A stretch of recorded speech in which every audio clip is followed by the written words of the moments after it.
Visakha airport లో ముఖ్యమంత్రి చంద్రబాబు సమీక్ష సమావేశం నిర్వహించారు. జిల్లాలో పలు అభివృద్ధి అంశాల మీద అధికారులను అడిగి వివరాలు తీసుకున్నారు. జిల్లాలో మౌలిక సదుపాయాల కల్పన, ఇతర ముఖ్యాంశాలపై మాట్లాడారు. విశాఖను వైజాగ్ ను గ్రీన్ సిటీగా మార్చాలని ఆదేశించారు. కేంద్ర మంత్రి రామ్మోహన్ నాయుడు, రాష్ట్ర మంత్రులు అనిత, సంధ్యారాణి, టీజీ భరత్, విశాఖ ఎంపీ భరత్ తో పాటు జిల్లా శాసనసభ్యులు, శాసనమండలి సభ్యులు సీఎం సమీక్షకు హాజరయ్యారు. అదే చెప్పాను, రామ్మోహన్ నాయుడు ఇక్కడికి వస్తూ ఉంటావు. రెగ్యులర్గా నేను పోలవరం ఎట్టయితే ఇన్స్పెక్ట్ చేశానో మరి ఇన్స్పెక్ట్ చేసి అన్నీ రెడీగా ఉన్నాయి, పూర్తి చేయించే బాధ్యత, అనుభవాలు కూడా ఉన్నాయి. మీకు మొత్తం అన్ని ఎయిర్పోర్ట్ చూడొచ్చు.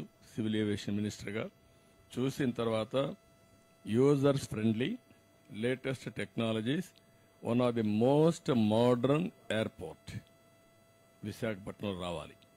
దానికి కూడా దోహదం చేయమని వారిని కోరాను. నాకు ఆ నమ్మకం ఉంది, సమర్థత ఉంది. ఆయనకి అదే మరిగా ఫస్ట్ ఎయిర్పోర్ట్ నేను జిఎంఆర్కి ఇచ్చినప్పుడు చాలా టెస్ట్ చేశాను. వాళ్ళని ఒక 20-30 నమూనాలు తయారు చేయమన్నాను. తయారు చేసుకొచ్చారు. అక్కడి నుంచి దేశంలోనే గ్రీన్ఫీల్డ్ ఎయిర్పోర్ట్లు వచ్చాయి. హైదరాబాద్తో ప్రారంభమైన తర్వాత వీళ్ళు గ్రో అయ్యారు, దేశం గ్రో అయింది, గ్రీన్ఫీల్డ్ ఎయిర్పోర్ట్స్ వచ్చాయి. ప్యాసింజర్స్ చాలా ఉపయోగపడింది. అభివృద్ధికి ఒక మూలంగా one of the main growth ఇంజిన్గా ఎయిర్పోర్ట్స్ డెవలప్మెంట్ కూడా తయారైంది. We are very happy. ఇది ప్రారంభం మాత్రం. విశాఖపట్నం రుణం తీర్చుకుంటాం. వీళ్ళు చూపించిన అభిమానం, ఎన్ని క్రైసిస్ ఉన్నా నా మీద వాళ్ళకు ఒక నమ్మకం, వాళ్ళ మీద నాకు ఒక నమ్మకం. ఈరోజు మా ఇద్దరికే కాకుండా పవన్ కళ్యాణ్ గారు కూడా, జనసేన కూడా పూర్తి సపోర్ట్ ఉండే ప్రాంతం. అందుకే బీజేపీ అందరం కలిసిన తర్వాత ఒక సునామీ క్రియేట్ చేశారు. హిస్టారికల్ విక్టరీ వచ్చింది. We are very happy. ఇంకా దీంతో సమానంగా 5-6 ఎయిర్పోర్ట్లు వస్తాయి. కుప్పం ఒకటి, దగదర్తి ఒకటి, నాగార్జునసాగర్ ఒకటి, అదే మరిగా ఇక్కడ మూలపేట కూడా ఆలోచిస్తున్నా. ఇది అవుతానే అది ఇదే మరి ఇంకా కూడా 1-2 ఎక్కడైతే లాజిస్టిక్స్ చూసుకొని విల్ వర్క్ ఇట్ అవుట్. ఇప్పుడే మన వాళ్ళు అడిగారు పివిజయరాజు పేరు పెడితే బాగుంటుంది అనేది, కేంద్రం చేయాలి, విల్ వర్క్ ఇట్ అవుట్. ఇదే అంశానికి సంబంధించి మరిన్ని డీటెయిల్స్ మా ప్రతినిధి రాజు లైవ్ లో అందిస్తారు. రాజు, చెప్పండి. అయితే విశాఖలో నిన్న చంద్రబాబు సమీక్ష సమావేశం నిర్వహించారు. దీనికి సంబంధించిన డీటెయిల్స్ ఏంటి? సహజంగా కేబినెట్ అనేది ఖచ్చితంగా అసెంబ్లీ ప్రెమిసెస్లో జరుగుతుంది, సచివాలయంలో జరుగుతుంది. కానీ నిన్న ఉత్తరాంధ్ర అభివృద్ధికి సంబంధించి ఒక మినీ కేబినెట్ మీటింగే విశాఖలో జరిగిందని చెప్పుకోవచ్చు. ఎందుకంటే ముఖ్యమంత్రితో పాటుగా రాష్ట్ర హోంమంత్రి, ఇతర మంత్రులు అంటే బీసీ జనార్దన్ రెడ్డి, అదేవిధంగా ముఖ్యంగా టీజీ భరత్, గుమ్మడి సంధ్యారాణి, దాదాపుగా 4 మంత్రులు, అదేవిధంగా ముఖ్యమంత్రి ఉన్నటువంటి పరిస్థితి ఉంది. విశాఖ జిల్లాకు సంబంధించినటువంటి ఎమ్మెల్యేలు అందరూ కూడా పార్టిసిపేట్ చేశారు. దీనికి తోడు అంటే అటు ఎంపీలుగా ఉన్నటువంటి Bharat, Visakha MP Bharat, Anakapalli MP CM Ramesh, వీళ్ళందరూ ఉన్నటువంటి పరిస్థితి ఉంది. వీళ్లతో పాటుగా అంటే కేంద్రానికి సంబంధించి నిన్న కేంద్ర మంత్రి కుమారస్వామి, శ్రీనివాస్ వర్మ సహాయ మంత్రి, అదేవిధంగా విమానయాన శాఖ మంత్రి ముఖ్యంగా రామ్మోహన్ నాయుడు, ఇంతమందితో నిన్న ఒక్కరోజే విశాఖ అభివృద్ధికి సంబంధించి స్టీల్ ప్లాంట్ ప్రైవేటీకరణ విషయంలో కూడా ఒక పెద్ద చర్చకే దారితీసినటువంటి పరిస్థితి ఉంది. చంద్రబాబుని ఫస్ట్ నుంచి టీడీపీ ప్రొడక్ట్ చేస్తూనే ఉంది.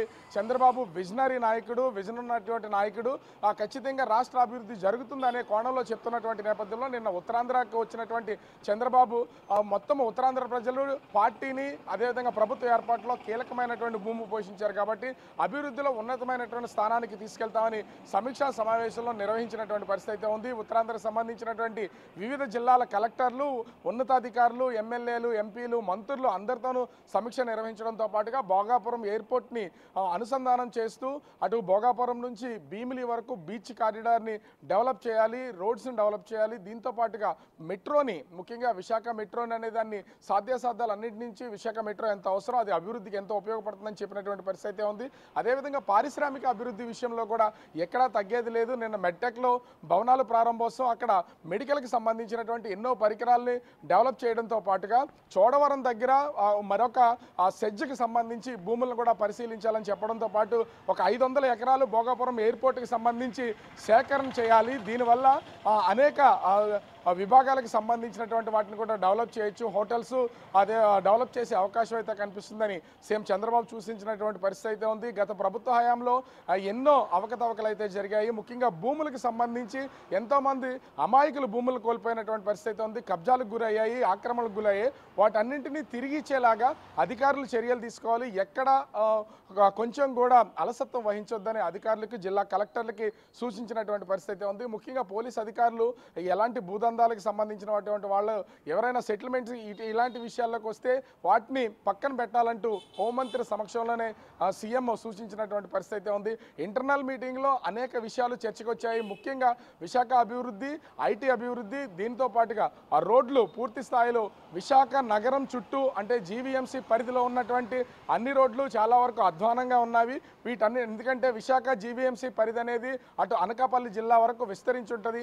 ఈ మొత్తం రోడ్లన్నింటినీ కూడా త్వరితగతిన పూర్తి చేయాలని చెప్పినటువంటి పరిస్థితి అయితే ఉంది.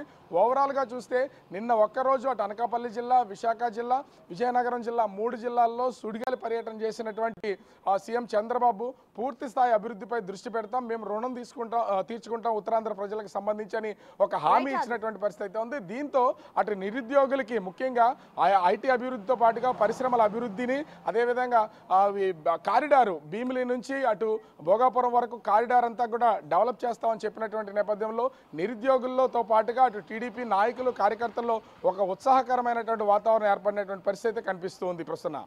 Thank you Raju.